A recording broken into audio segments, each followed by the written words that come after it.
Good afternoon, everyone. Welcome and thank you for joining us in this afternoon's program. We are very excited to launch the 2021 edition of Special Penal Laws of the Philippines, Codal, Salient Points, and Case Law by our beloved Rex author, Attorney Axel Rupert Cruz. Let us open the program with a prayer. We would like to enjoin everyone to be in the presence of our dear Almighty Father for our opening prayer, to be followed shortly by the singing of our national anthem.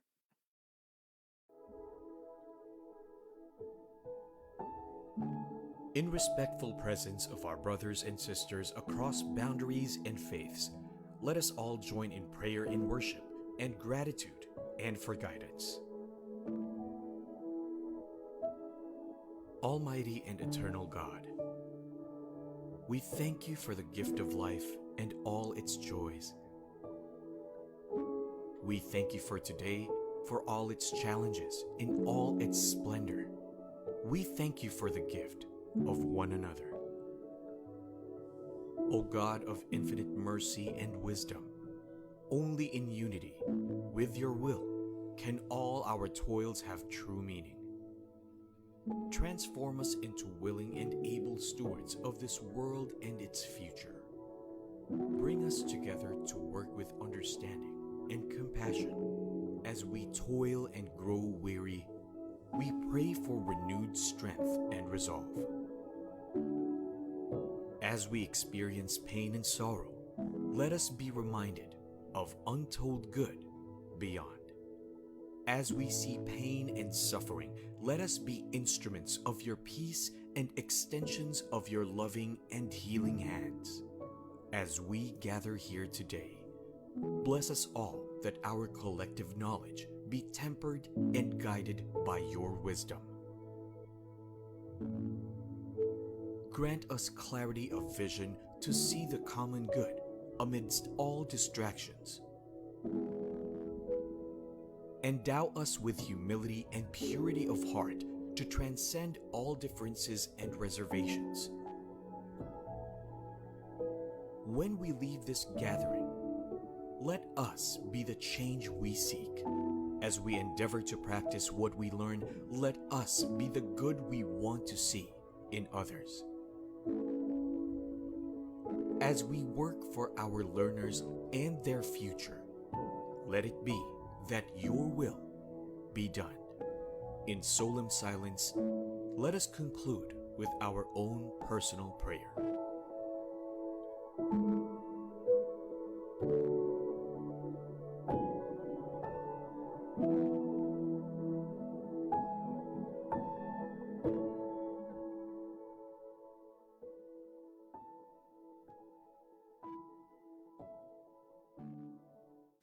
Mga kababayan, ang pambansang awit ng Pilipinas. Kayang magiging helas ng sinakalan, alam ng puso, sa titik mo'y buhay. Lupang hinirang, kuya ka ng magiting, sa mandulupin, di ka pasisihin, sa nagatang tutok sa simoy at sa langit mong bagaw, ay hinatang tula at awit sa pagkayang minamahal. Ang isang ng matawad mo'y tagumpay na naghihiling, ang bituin at araw niya kailan pamay di magdidinig. Luman ang araw ng walang pagsinta, mo'y langit sa piling mo. Ang higaya ng pagkay mga api, ang mamatay ng dahil sa'yo.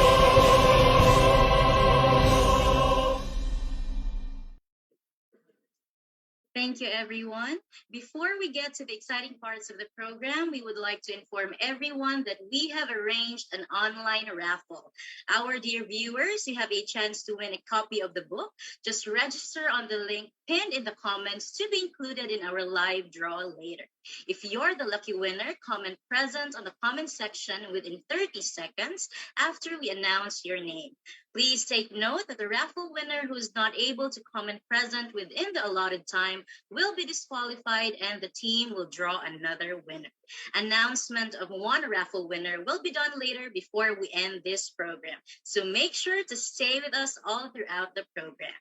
Good afternoon once again, dear partners in learning. 2021 is a big year for Rex, and we are happy to be able to share this milestone with you as we continue to serve you as the new, bigger, and better Rex education. From the mid-20th century, during a time of challenges and hopeful rebuilding, from an alliance of shared passion, Rex was born, persevering through decades, sustained by faith, emboldened by vision. Rex has become a tradition of service to the nation. With its first publications, Rex pledged itself to a more proactive role in education. As evolving education required new tools and services, so did Rex expand. In the dawn of the 21st century, when education is demanded to foster learning in all forms, learning within and beyond the walls of institutions, for sustaining today for the future.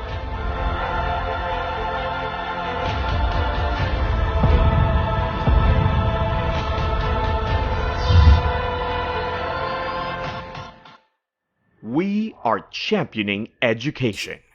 We are now Rex Education.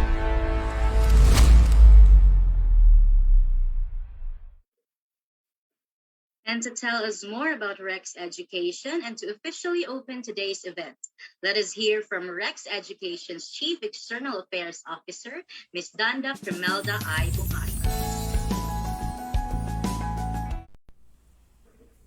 Good afternoon, and thank you for making time today for today's exciting discussion and lecture. On behalf of Rex Education, allow me first to introduce to you our brand, a community, an advocacy, and a tradition of service dedicated to inspire every Filipino lifelong learner to advance themselves and uplift others. With 70 years of service and dedication to education, we have evolved from that iconic bookstore that we all know to something bigger and more significant.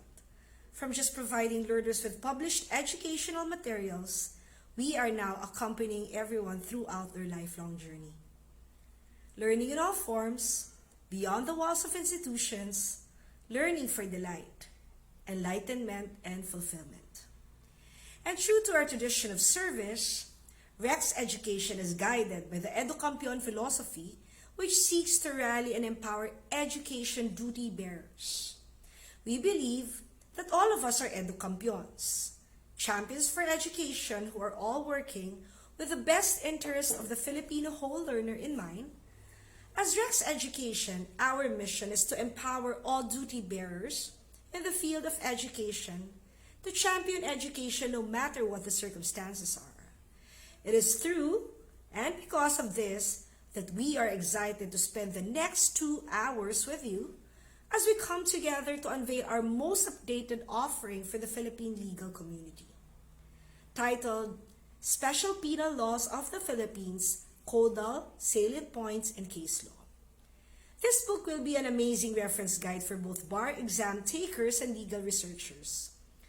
It focuses on the special penal laws found in the Supreme Court's bar exam coverage for 2020 and 2021, with additional penal laws that in our author's decades of experience found useful in his practice. Practice and theory are two things that should always come hand in hand, especially in our field where the laws are always made more understandable and interpreted better by previous cases and legal practice. This is why it is important to have books like this, where selected cases are also included and discussed so that students and practitioners of the law can better understand how the Supreme Court has previously interpreted and applied the laws. This book is also groundbreaking and innovative in its own right, as the author made use of visual cues to help the reader with memory retention. It has been found by various studies that learner-generated visual explanations are powerful learning tools for many subjects and specializations. And the author's use of matrices and flowcharts to help explain the processes and compare the legal concepts presented in this book is an invaluable learning aid for the readers. To have an author like this who truly goes above and beyond what is asked of him is truly an honor for Rex Education. He is a professor of criminal law and remedial law at the Ateneo de Manila University and a bar reviewer and MCLE lecturer. In addition to the teaching, he is also the director of the Ateneo Legal Services Center, which is the legal aid aim of the law school with almost 2 decades of law practice, specializing in fraud prevention, detection, investigation, and resolution. Our author has certainly so much to share about our topic at hand. Without further ado, friends, join me in welcoming our esteemed partner in championing legal education, Attorney Axel Rupert M. Cruz.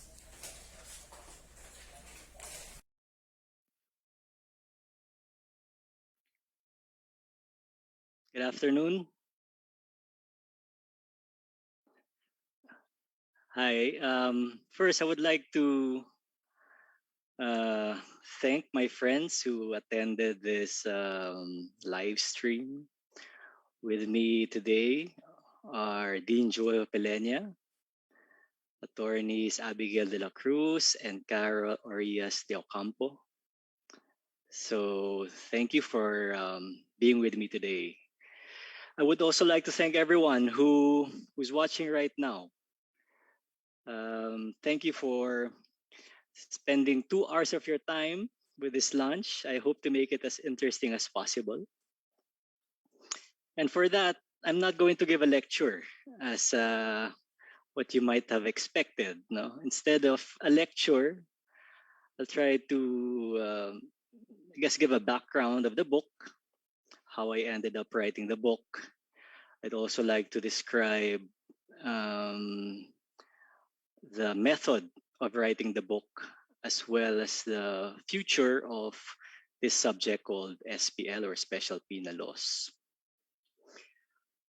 Okay, I have 1 hour to do this. After that, we will also have some, I think, testimonials. So let me start first with a background, my background, particularly my professional background.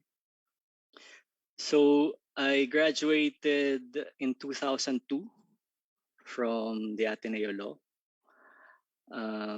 Actually, attorneys Abigail and attorneys Carol are my classmates and good friends. But they're not biased, okay? When they give their testimonials, I hope they're not biased. Okay, 2002, so that's almost 20 years ago. Medyo matagal na din pala. 2002, there was still no Facebook. Because that arrived in 2004, 2005. So in law school, we would use, of course, Rex books. Of course, you're familiar with Bernas' book, Father B's book. We also use Attorney Mel Santamaria's book. I'm sure you know Attorney Mel. And other authors, no, from the Rex publication. So I'm very familiar with Rex, and that's why I approached them first for my book, because I trusted them as I grew up reading them. So after law school, I joined the firm and stayed there for 7 to 8 years. I decided to put up my solo practice after that. After 2 or 3 years of solo practice, I decided to partner up with some friends to form a law firm.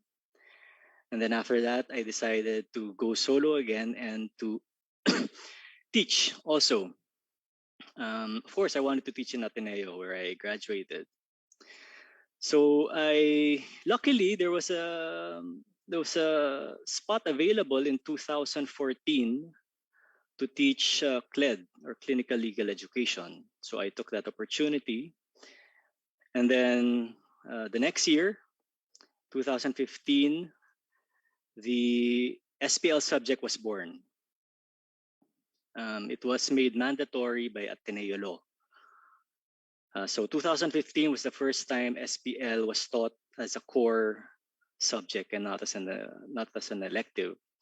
It was former Dean Cedric Candelaria who invited me to teach SPL. I accepted it at once because nobody has taught SPL, so I knew I wouldn't be compared to anyone. It was easy. There was no expectation on me. So I taught it, but the difficulty there was that it was a new subject, and therefore there was no syllabus at that time. And the remedial law department at that time was brainstorming as to how to create the syllabus. And the first syllabus that I used in 2015 had so many special penal laws that I don't think I taught it effectively. No, there were so many. There's just so many special penal laws in the Philippines. So I eventually modified it, and now my present syllabus would have less laws. I'm sorry, because I'm hearing some sound. Okay, my syllabus now would just focus on the Supreme Court syllabus on criminal law to make use of the 2 hours per week. This subject is only 2 units, but it really feels like 3 to 4 units because of the number of special penal laws that we have to discuss. Now, another challenge in teaching SPL at that time was there were few special penal law books available. So we had to make use of other sources to find the laws as well as the cases. The scope was also not clear. So it's very difficult to teach a 2-unit subject when you have so many laws to cram into. Another challenge were the amendments, especially in laws such as the Anti-Money Laundering Act, which has so many amendments, and therefore we have to be updated, and we'll try to reconcile all the amendments with the original law.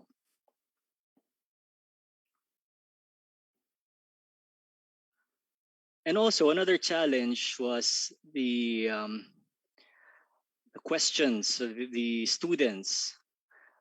Since there were very few cases at that time dealing with special penal laws, I either had no answer to the questions of the students or I just guessed. I just gave my opinion because there was no law, there was no case interpreting that particular SPL until now.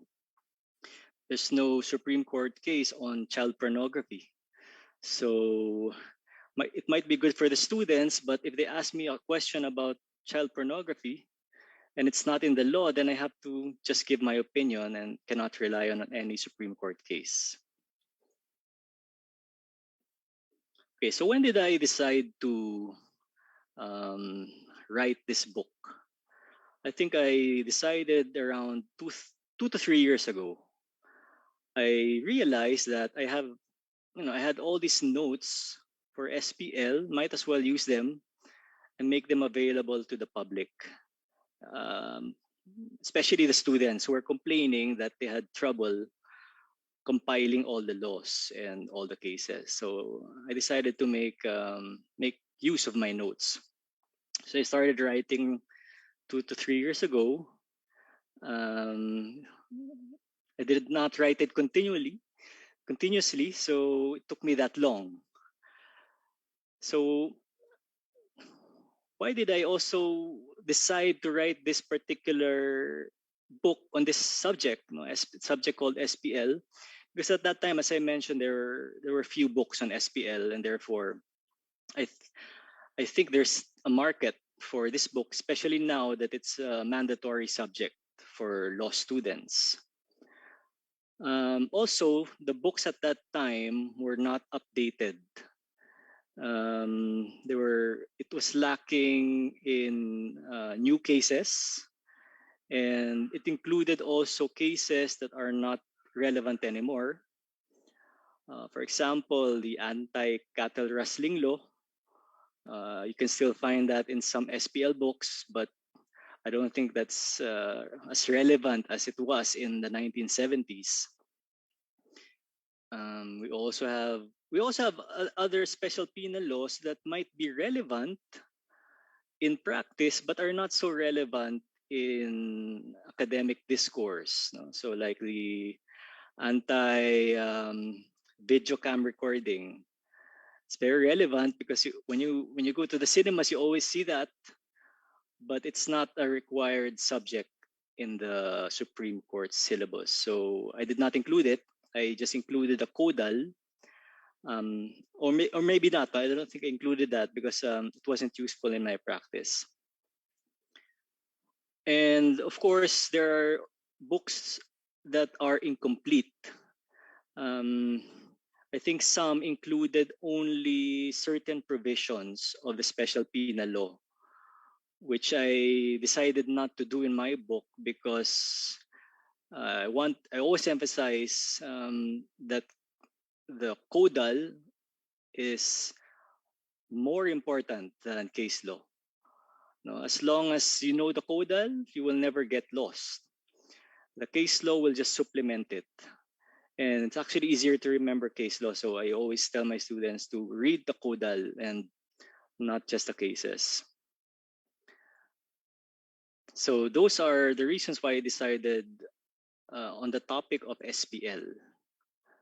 Now, let me go through how the book is written or what's the style of the book. As already mentioned, the coverage of the book is exactly the same coverage as the Supreme Court bar syllabus for 2020-2021, particularly for this bar exam year. You will notice there are some changes from 2019 to 2020.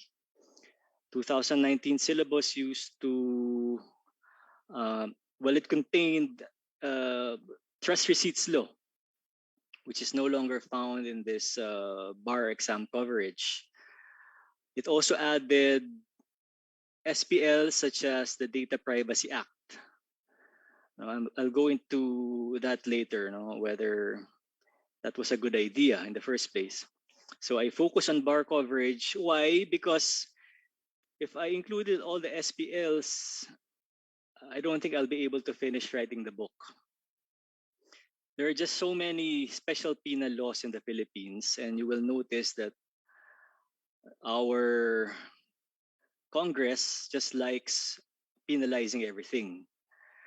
Now, everything has a penal provision. Almost all our laws will have a penal provision. So if I included, technically they are special penal laws, but if I included everything, then we will have several volumes of this book. So to limit and to be more effective, I just focus on the bar exam coverage. But of course, as I mentioned also in my book, I added some special penal laws that I think are important in practice and might be helpful for the practitioner. Second, as the title says, Codal. I included the whole Codal provision of the law. I did not skip anything or mark anything out. I also included the amendments, and I cited the exact amending law after the amended provision, because the date of the amendment is also significant when determining if the SPL will apply in your particular case. So I decided to include that also.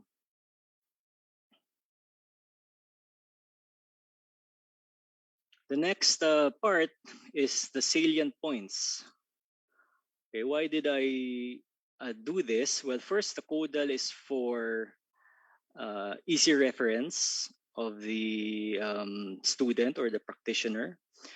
But if the reader, the student or the practitioner, lacks time to go over the whole law, some can be lengthy, then he can just go through the salient points and get a summary of the important points of the law. Of course, my decision to include certain provisions in the law are based on what I think will be useful for the bar and also what I think will be useful for practice. Okay, so the original draft of the book was focused on what will be useful for practitioners because I'm a legal practitioner, so that's my perspective. But after teaching for I think 7 years now, I decided to modify it a bit and add the perspective of an academic. So what I would usually exclude as a practitioner, I included also in my salient points because I think there's a good chance that they will appear in the bar exams if the bar examiner will have to choose which provision will be relevant. So that's how I decided on what the salient points are. Next is the case law. So that's the last part. Okay, this is the part where I think I flip-flop in deciding whether to include the verbatim portion or to give a paraphrasing my version of that particular doctrine. Okay, so I decided to put the decision itself verbatim. Why did I do this? Because in my experience as a reader also, I noticed that some books are not accurate when they paraphrase a Supreme Court ruling.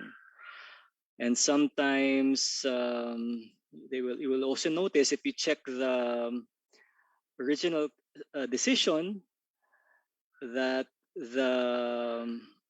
that part is actually obiter. It's not actually useful to the practitioner who wants to cite something. So I decided to put the exact part of that decision.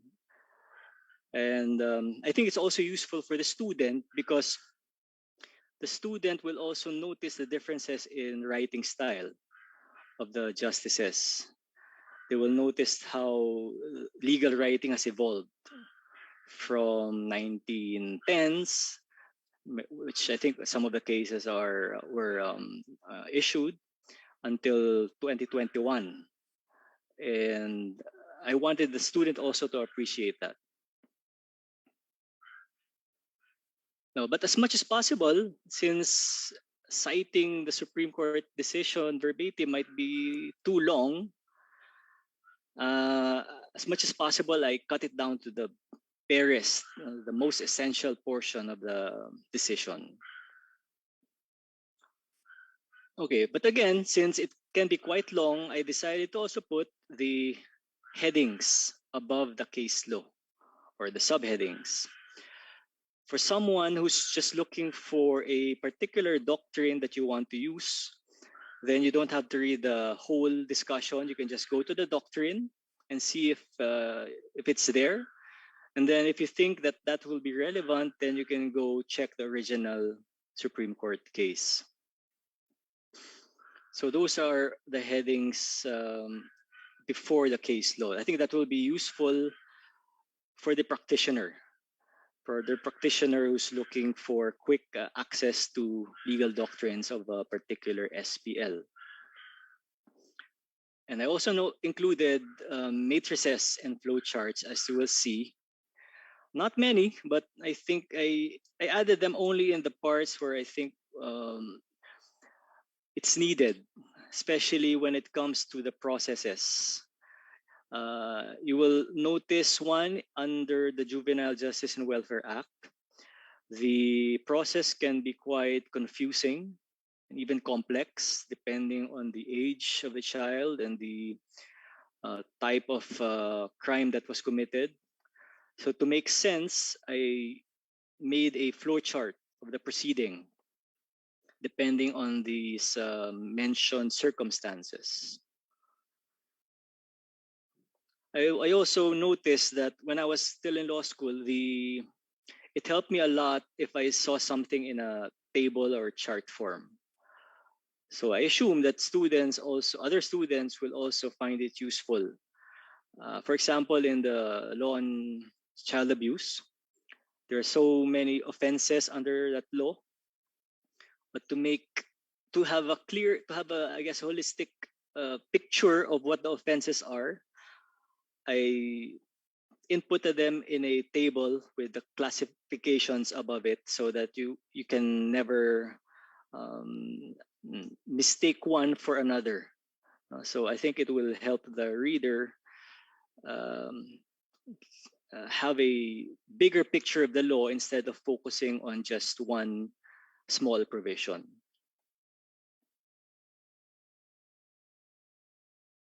Okay, so that's how the book was written. Basically, I wrote it in such a way that I myself will appreciate it. Okay, as a practitioner, this is the type of book that I'm looking for, because it's quick and it does everything. I don't have to go to another resource material for the amending laws. Now, I'd also like to explain what this book is not. So I've already shared what the book is for, who the book is for, what it will tell you, but I'd also like to share what the book is not. First, as you will notice from the title, it is not a commentary. Okay, I purposely did not want to make a commentary because for me, commentaries, extensive commentaries or opinions, legal opinions, for me, this is a personal opinion, should be reserved for journals, not for resource materials that will be used by students and practitioners.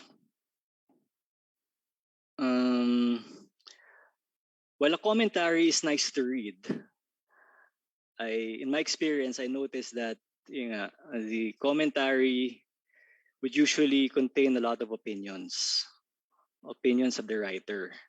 And as much as possible, I avoided giving opinions in my book. I think there are like 2 or 3 minor opinions scattered throughout the book. Why do I not want to give my opinion? Because, again, also in my experience, I usually remember the opinion instead of what the Supreme Court said. I usually get more convinced by what the writer thinks than what the Supreme Court has already decided on. So I wanted to avoid confusing my students also. And of course, I didn't want them to get an upper hand. They know my opinion, and then during class they already can cite my opinion, which I can no longer retract because it's now in written form. So that's another reason why I decided not to give opinions in the book. Second, this book does not attempt to be scholarly. It's not a scholarly work. No, it's really a resource book. Resource book for cases, for Codal, and for a quick review of what the law is. Again, scholarly work is nice to read, but I think they should be in another form. either in a journal or an article.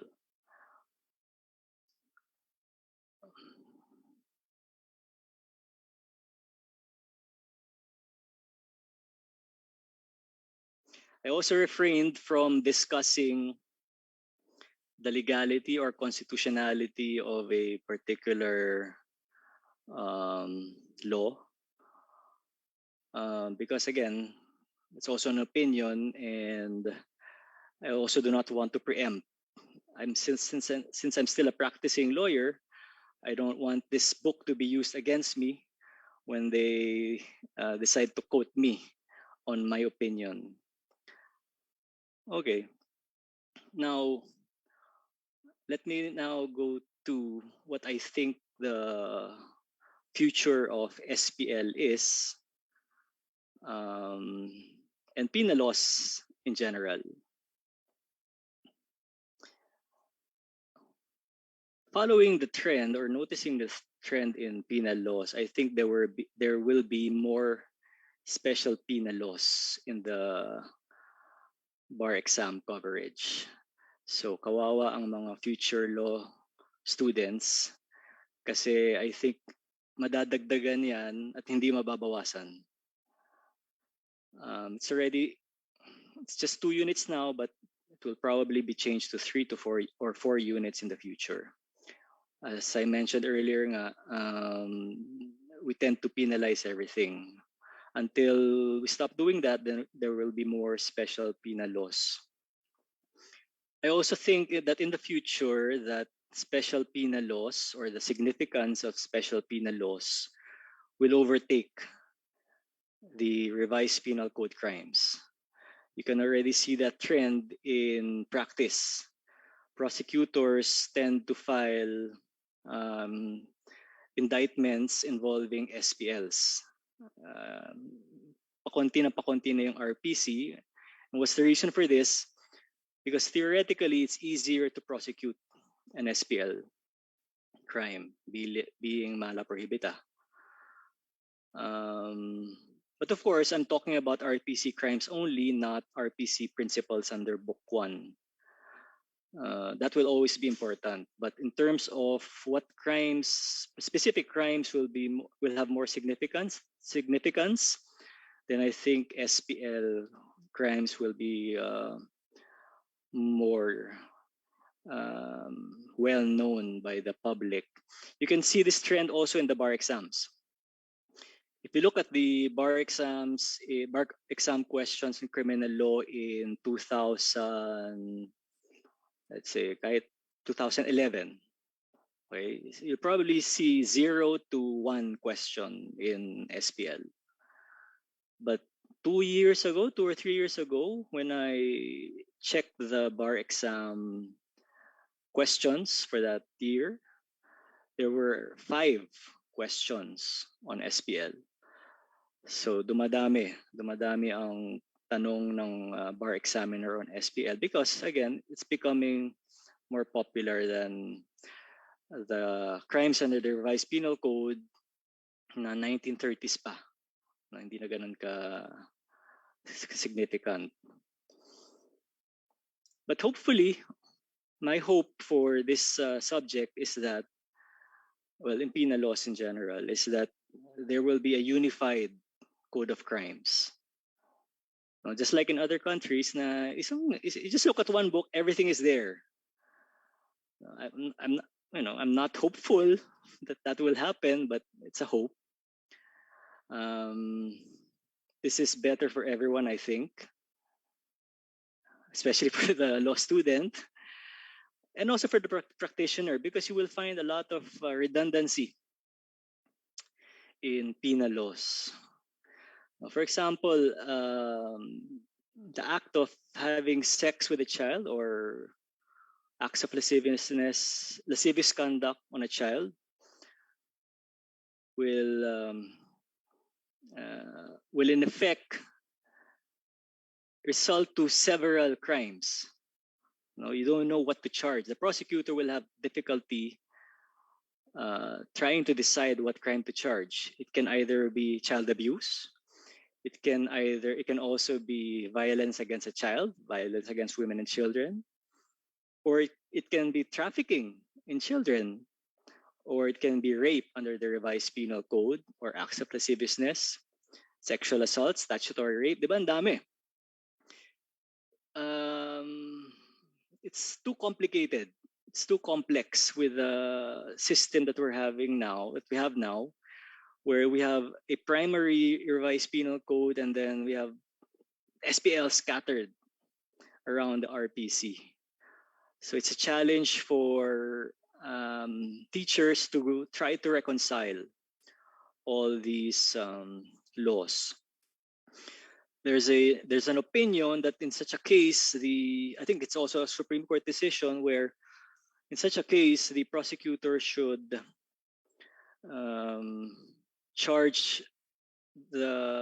use the crime with the higher penalty when it involves a child. But for me, that's not. I don't think that's correct, because it hampers the discretion of the prosecutor to decide which case will be best, depending on the amount of evidence that he has. If the higher penalty is for rape, but he does not have enough evidence to prove rape, then I don't think that's the right ruling. Okay, so that's my take on where this special penal law subject or practice will be maybe 10, 20 years from now. Basically, that's it. But I have 20 minutes left. Well, I guess I want to thank again everyone for watching today. This book really is a collective effort. It's not, my name is there, but it's not just me. No, it's everyone that I have met, everyone that has influenced me, my teachers, my students, my family, my friends. They have all a part, they have a part in influencing me, in teaching me, and that's where I get everything. And I was just the one who put it in writing. So the thanks really should go to all of you who have been a part of my life. And I hope that you enjoy the book. I hope you find it useful. I hope you find it useful in practice and in school. That's the problem now with when the teacher writes a book and the students will use the book. They already know what you will ask because they can already anticipate what you think are important, what provisions you think are important. So I'll try to ask something, I guess, that's not in the book next sem when I teach SPL. Next sem, sorry, when I teach SPL. So I think that's it for now, but I hope the other persons who will give a testimonial will reach our live stream on time. Okay, thank you for listening. Thank you very much for that very rich presentation, Attorney Cruz. We are very honored to receive such expert guidance, especially at a time when the study and practice of law have become more challenging. In behalf of Rex Education, allow me to congratulate you on yet another feather in your cap with the release of this book. We look forward to learning more from you through your books and lectures. Congratulations, attorney, and here's to more years of working together as stewards of legal education. Thank you. All right, and to tell us more about what makes the book an expert guide for our 2020 to 2021 barristers, let us all give a warm welcome to Attorney Jose Maria G. Hofilenia, Dean of the Ateneo de Manila Law School.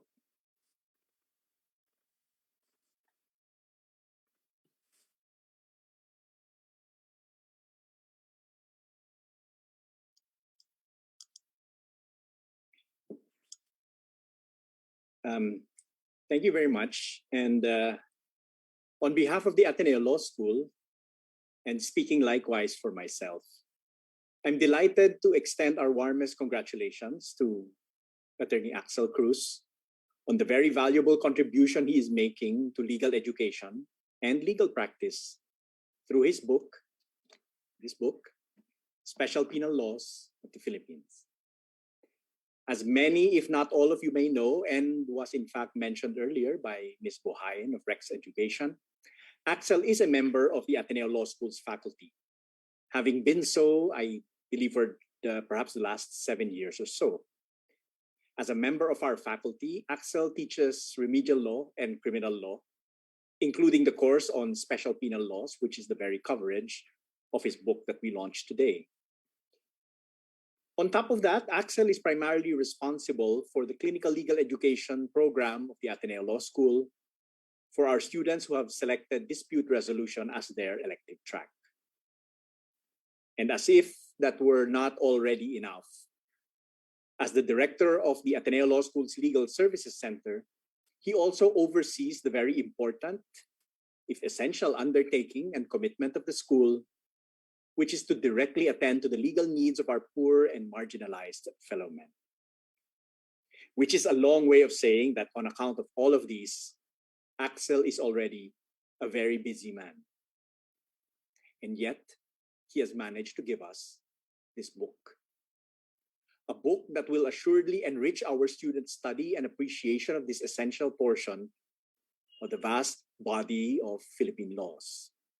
I myself am eager to read through its contents and refresh my knowledge of special penal laws covered by the book, the relevant recent jurisprudence, and Axel's insightful choices and curation. The contents of Axel's book are valuable indeed. But what I'd like to make a special note of is how the book is a reflection of a deep generosity. For despite Axel's being a very busy man, he devoted a significant amount of time to the planning, writing, compilation, and production of his book that he could have otherwise spent on more comfortable pursuits, including deserved moments of indolence. Despite being a man having to daily assume the anxieties of his clients beset with legal problems, not to mention having to absorb the occasional idiosyncrasies of young, excitable students of law, instead of preferring to bask in the amenity and convenience of periods of calmness and peace, he opted to add to his stresses by attending to his book. And rather than keep to himself his thoughts as to which penal laws are indeed special and treat these as though they were trade secrets, Axel yearns instead to share it so as to educate and enlighten his students and even those he does not know on special penal laws. We applaud this book, therefore, not just because Axel shares with us his thoughts on the law, but equally important, because through it, Axel has shared with us his very self, his charitable and industrious self. So once again, I wish to express my admiration, appreciation, and congratulations to Axel for Special Penal Laws of the Philippines. And to say that what is indeed exciting is the commitment that is made in the very cover of the book. That is to say, that as it is dubbed as the 2021 edition, it does signify a commitment on his part to churn out subsequent editions in the future. So congratulations, Axel, and maraming salamat. Thank you, Dean Joey. Thank you very much, Attorney Hopilenia. All right, before we move on to our next testimonial, I would like to remind everyone that we will be having a question and answer portion at the later part of the program. So feel free to comment your questions below as we will be selecting 3 questions from the comments. All right, and now let us welcome Attorney Maria Carolina P. Orias de Ocampo, Trustee and Officer of Ahon sa Hirap Incorporated, and a Family Advisor of Homeschool Global, that educating the youth through homeschooling. all. Good afternoon. What they failed to mention, and what I think is the most important qualification I have to be invited today in this book launch, is the fact that I'm one of the unnamed friends of attorney Axel Cruz, collectively mentioned in the dedication acknowledgement page of his new book, As the Castaways. Having been his classmate, seatmate, carpool mate back in the law school, and I say this without bias and full of objectivity, I know for a fact that he is meticulous in his note keeping, diligent in making case digest, and very thorough in researching. And because of that, he would top exams. He mentioned Mel Santa Maria, and I remember in Persons and Family, back then he was the only one who passed in our class. And his thesis would later on be cited as one of the best in our batch. Hence, it is without surprise that he was invited to come back and teach in the Ateneo. Back when we were studying special penal laws, it was just an elective. Thus, there was no available compendium or concise collection of all the laws for that subject, as he mentioned. You had to compile them yourself. And now, as a practitioner, that meant having to print out each and every law that I needed. Aren't we lucky now then that Attorney Cruz has written this book, Special Penal Laws of the Philippines, Codal, Salient Points in Case Law, so that we would be spared of that hardship, and then more so that we now gain access to his very organized mind. So I'd like to thank Rex Bookstore for publishing it and for giving us this book. I must admit that I have not read the entirety of this book, but I have scanned the table of contents and started reading the first chapter and moved on to the chapter on children and women, as this is the most relevant for me now and to me now. I particularly like that the author has arranged special penal laws relating to the same subject into one chapter. What a great convenience having all of them in one place. You've got the actual text of the law right there, and then you have the noteworthy points and case law relating to the subject matter. Moreover, the author has even provided charts that at a glance summarizes the offenses, elements, and penalties that may be imposed. As a practitioner, that's very useful for me, but I think more so for students and bar reviewers. In the legal practice, we know that the case law is ever changing. In fact, evolving as we speak. I appreciate that this book has the latest jurisprudence on the matter, and that gives me a place to start when I'm researching for a case. I really think that this is a great addition to any library, and I can see many students, bar reviewers, and practitioners making full use of this book as a handy resource. So I encouraged you, students, lawyers, and even non-legal, those not in the legal profession, to buy, get a copy, and come to appreciate the obvious hard work and the many hours that the author has spent in putting together this book for all of us. Again, congratulations, Axel, and I wish you more success. And as Dean said, I'm looking forward to the next one because this is the 2021 edition. So I'm looking forward to the next. Congratulations and thank you for the book. Thank you, Attorney Carol. Thank you very much, Attorney De Ocampo. At this point, we will now be hearing more about how the works of Attorney Cruz can help in paving the way of our future lawyers. Let us all give a warm welcome to Attorney Abigail Patricia N. de la Cruz, She is an advocate of I Can Serve Foundation, an organization which provides support for women suffering from breast cancer and actively educating women about breast cancer prevention and early detection. Thank you so much. Good afternoon, everyone. Good afternoon, Dean, and my friend Carol, Attorney Carol, and of course, the man of the hour, Attorney Cruz, Axel Cruz, and to all those who are watching via Facebook, and to the publishers Rex Bookstore. Thank you for this opportunity to talk about Attorney Axel's book. But before I do that, I'd like to echo the statements of Dean Hofilenia that this book is actually an act of genuine generosity. And I really agree with that because, back in law school, Axel was my cheatmate, if I may. But no, we became close, we became friends because he was my seatmate, Cruz, and then De La Cruz, and then the next, the other friends. So when I'm called to stand up for recitation, I would always look at Axel, but I don't know if he was madamot or just competitive at that time that he will not coach me. So I would end up listening or relying on the other friend beside me to my right who has a louder voice. So back then, Axel was not really my favorite person when recitation starts.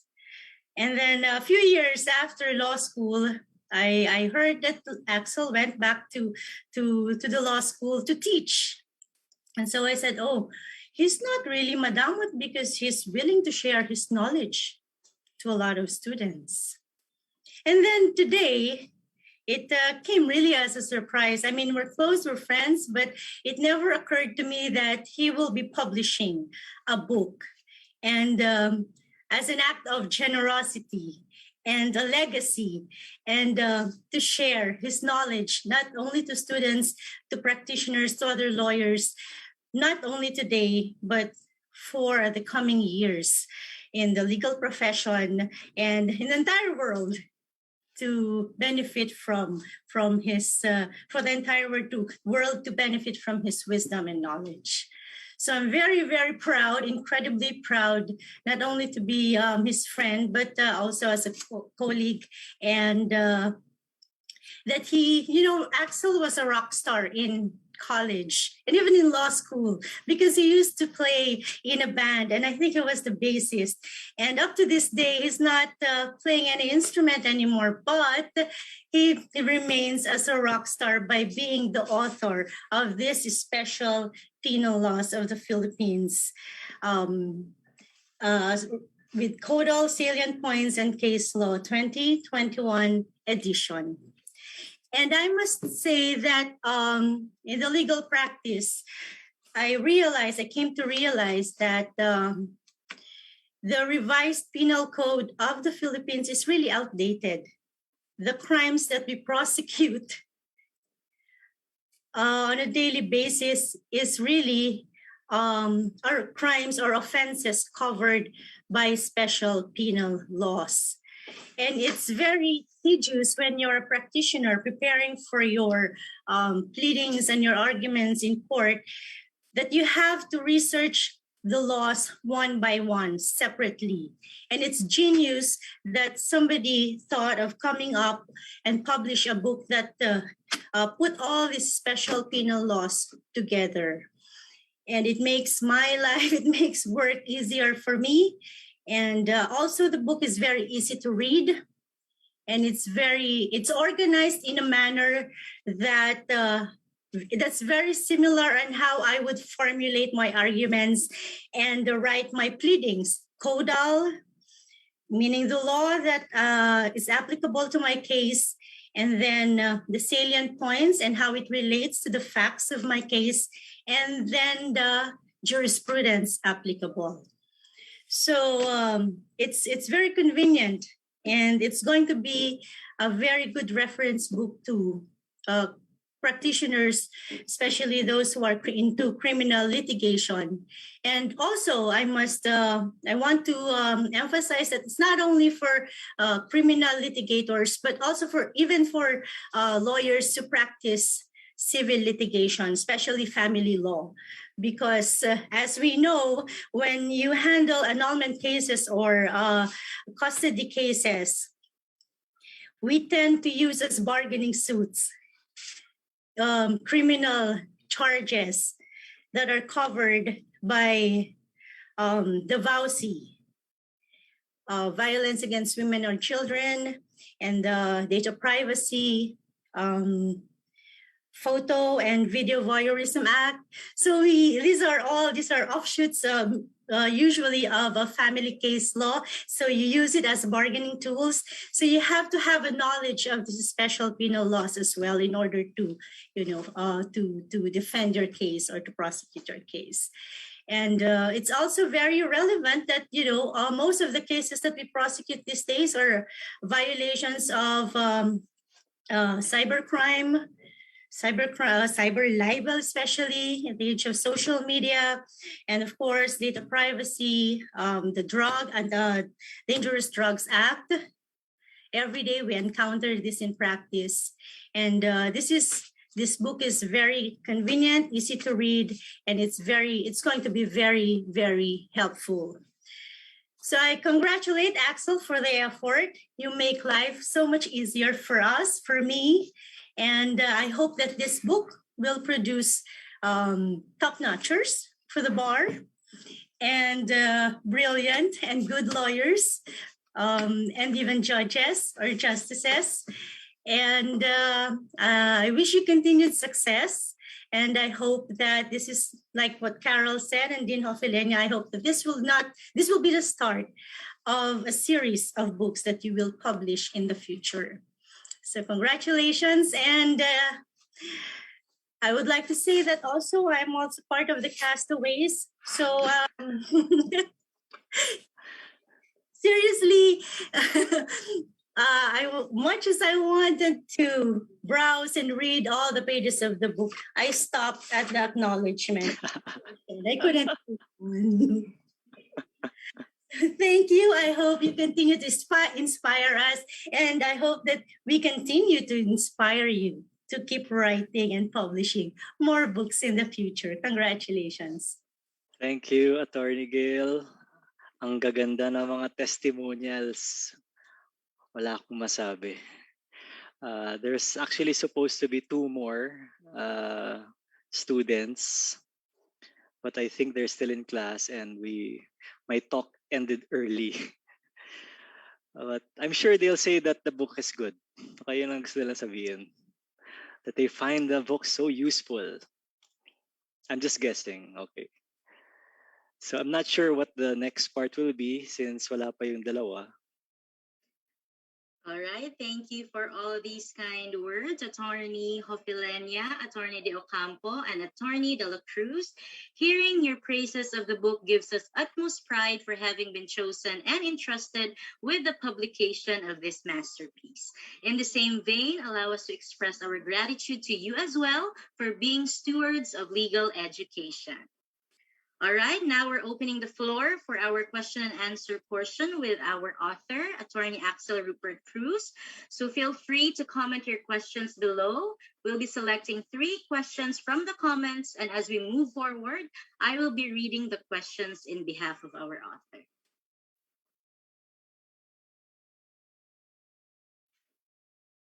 No hard questions, please.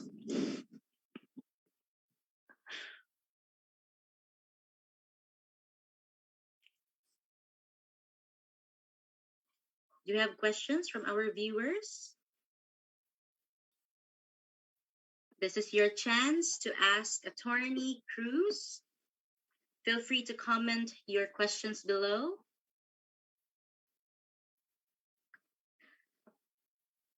Okay, Attorney, we have our first question from Elijah Joseph Mateo. What is your most favorite special penal law? I think Mr. Mateo was my student if my recollection of the name is correct. My favorite special penal law? That's a good question. Let me see.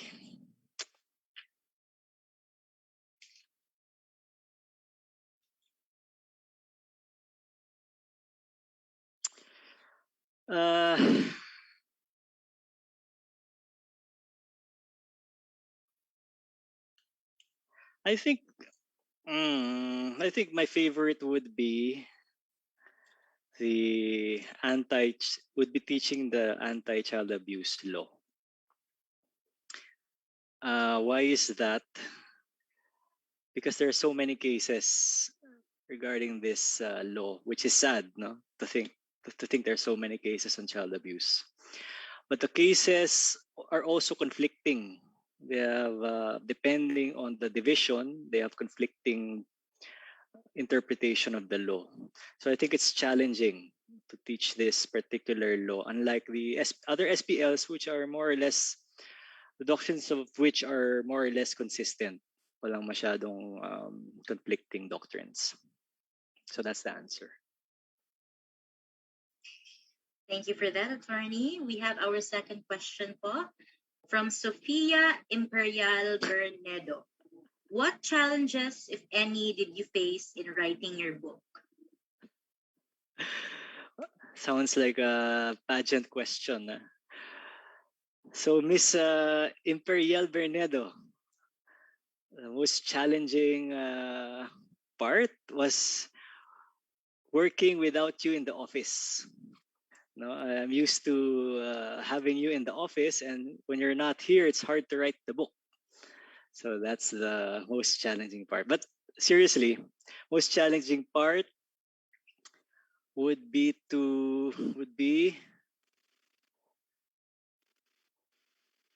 being updated, I think, with jurisprudence. What I do is every SEM or every year, I look for Supreme Court decisions for all these SPLs. I do it every year so that I don't have to cram so many years in my research. So it's very time consuming to do that. So I think that's the most challenging part.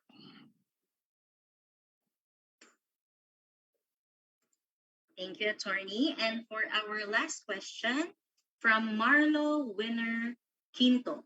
Attorney Axel, what inspires you to write a book? What inspired me to write a book? Well, I think, first, my students inspired me to write a book because they've been clamoring for a unified resource for SPL. So I wanted to make their lives easier. Second, also my teachers, the teachers who wrote books when I was studying law, I have always admired them for sharing their knowledge. So that's one of the inspirations also for writing a book. And of course, I guess my family and my friends also inspired me to write a book because it's part of sharing what we know. And when we share what we know, we don't really lose anything. We gain more. No? I thought teaching would make would give me more competitors because more people would know what I teach. It's actually different.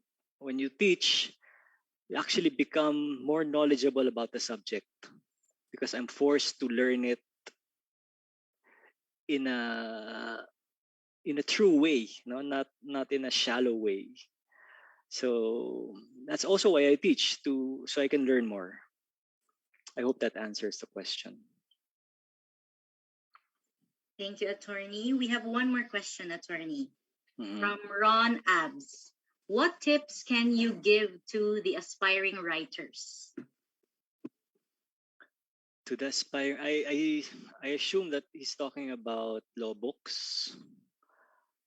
For law books, I think what's important would be, well, I guess not just for law books, no, but more important, I guess it's more important when it comes to law books. Accuracy. You have to be accurate in your writing. You have to double check everything. You have to read the original case to make sure that what you're writing is not a misrepresentation or misinterpretation of the original. And second, like in any writing, there has to be clarity. The writing has to be clear and unambiguous. Otherwise, people might misinterpret you.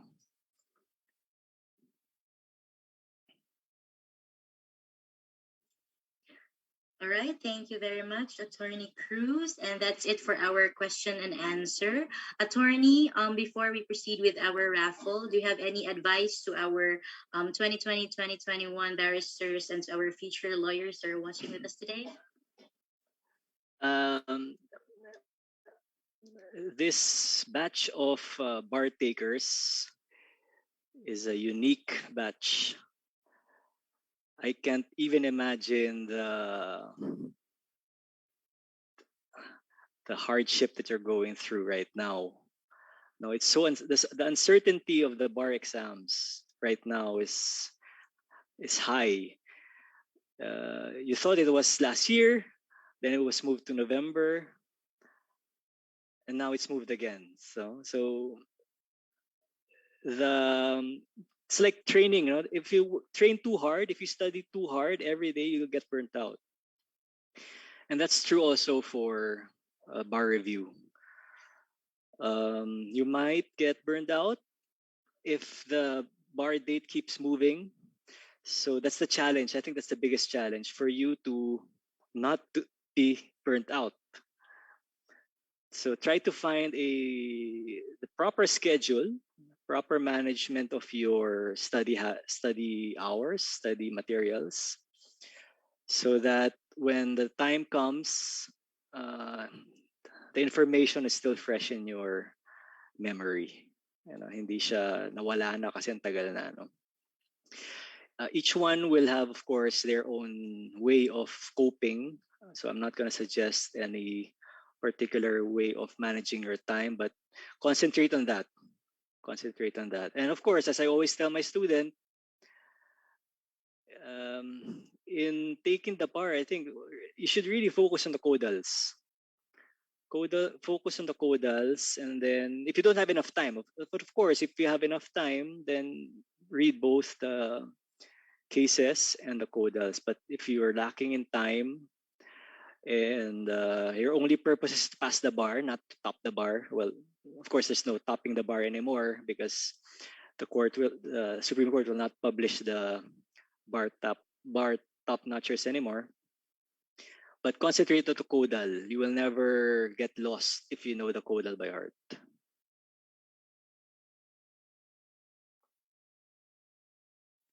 Thank you very much, Attorney Axel Rupert M. Cruz. And once again, congratulations. Thank you to Rex for welcoming me to their family. Thank you, Attorney. All right, this time, as promised, we will be giving away one copy of the new book. Who will be the lucky one to win the book Special Penal Laws of the Philippines, Codal, Salient Points, and Case Law by our beloved author, Attorney Axel Rupert M. Cruz. Again, reminder, we will be announcing the name of the lucky person for this raffle will. If your name is called, please comment down present so we know you're here with us. We will then verify if it's you who won. However, if after 30 seconds we did not see any comment, we will be drawing another winner from our list of registrants. So, good luck!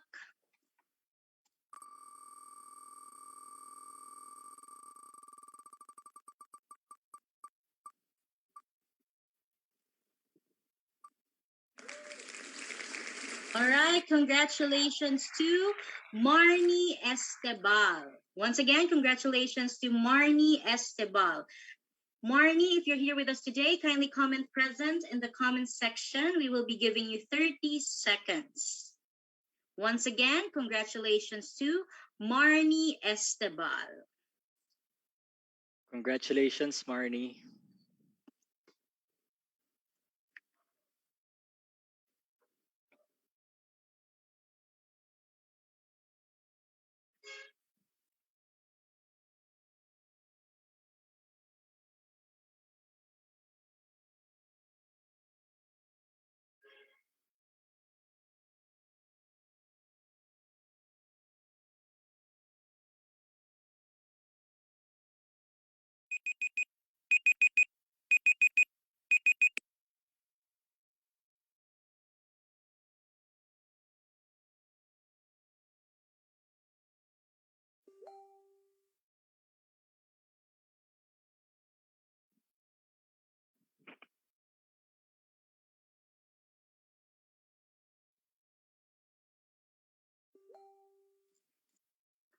All right. Unfortunately, Miss Marnie is not here with us today, so our Rex representative will be spinning the wheel again. So to those who register, you still have a chance to win Atty. Cruz's new book.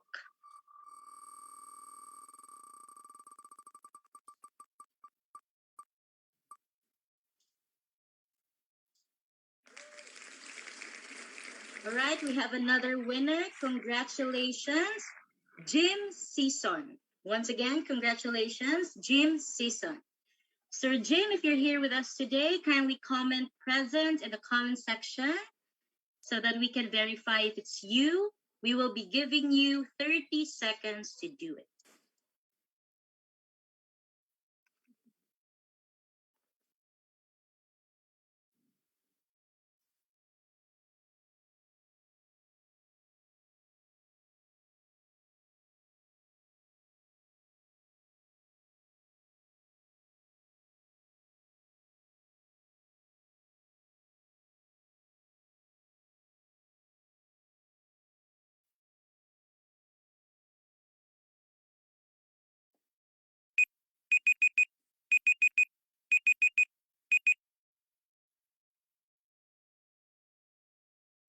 Sir Jim, you have 10 seconds to comment present in the comment section. All right, unfortunately, Sir Jim is not here with us today, so we will draw another winner. Kindly spin the wheel, please.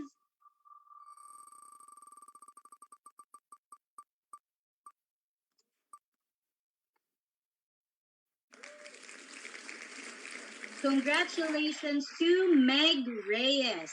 Once again, congratulations to Meg Reyes. Meg, if you're here with us today, comment present in the comment section. We will be giving you 30 seconds to comment present. Once again, congratulations to Meg Reyes.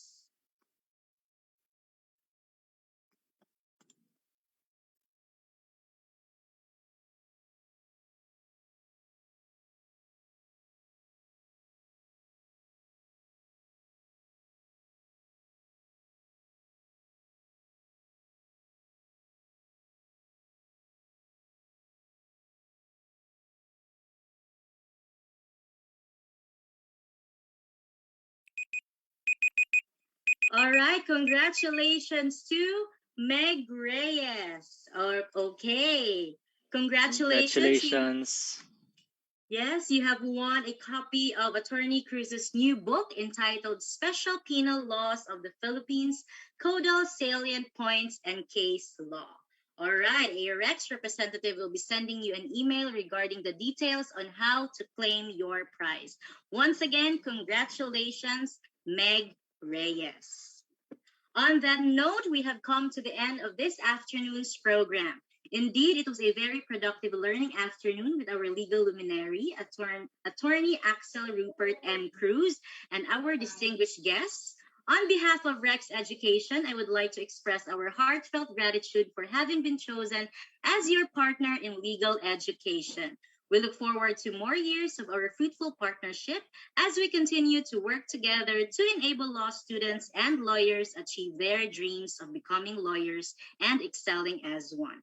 To everyone who joined us this afternoon, thank you for learning with us and for choosing Rex to be your partner in learning. See you all on our next book launch and lecture. Thank you and keep soaring, Educampions.